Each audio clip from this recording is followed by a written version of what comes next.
charge with an AX3 exclusive. 사랑은 falling 내 말 한마디면 넘어가 귀신에 홀린 듯 널 보면 내가 넘어가. So welcome to Vancouver.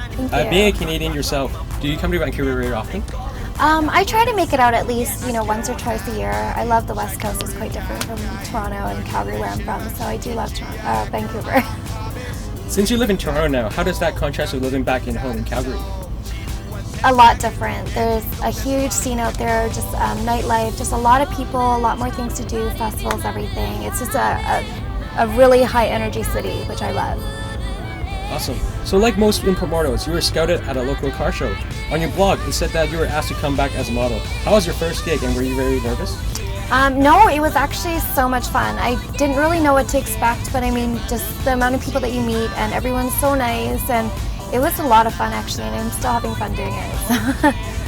Prior to your current career, you worked as an accountant, but didn't like it. So what exactly is that you enjoy the most about being an import model?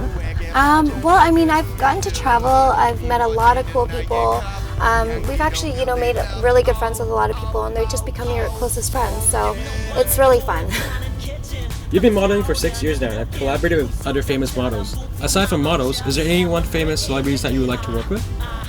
I would love to meet movie stars like Reese Witherspoon, or just people that just seem really down to earth and really cool. I would love to meet her. You're recently featured in Jay Ry's I Do This All Day music video.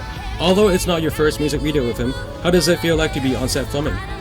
It's actually really cool. I didn't do too many music videos before, and him and I get along really well, and he's a really cool guy, so it was actually a lot of fun.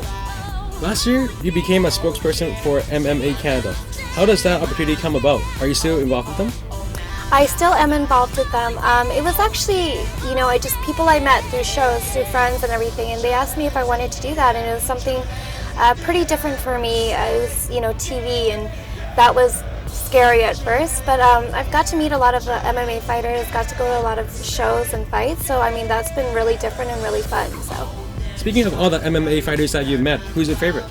I guess, meeting Chuck Liddell is really cool because, I mean, he's Chuck Liddell, but he was actually kind of scary. He's a scary guy, but he's really cool. So right now I've noticed that you have a tattoo that says never give up in Chinese. With that type of attitude, it's no surprise you've gotten so far. What would be your number one advice for models coming up? Just to keep a good attitude, people like to work with girls that have a good attitude, that are willing to work hard, and don't give up. Lastly, before we conclude the interview, Vancouver has one of the biggest Chinese populations in Canada. Is there anything you would like to say to your fans, maybe even in Chinese? I'd love to speak in Chinese, but my Chinese isn't too good, but I guess thank you so much, and for everyone that came out to the show, especially in Vancouver and just all around Canada. Love you guys. Thank you.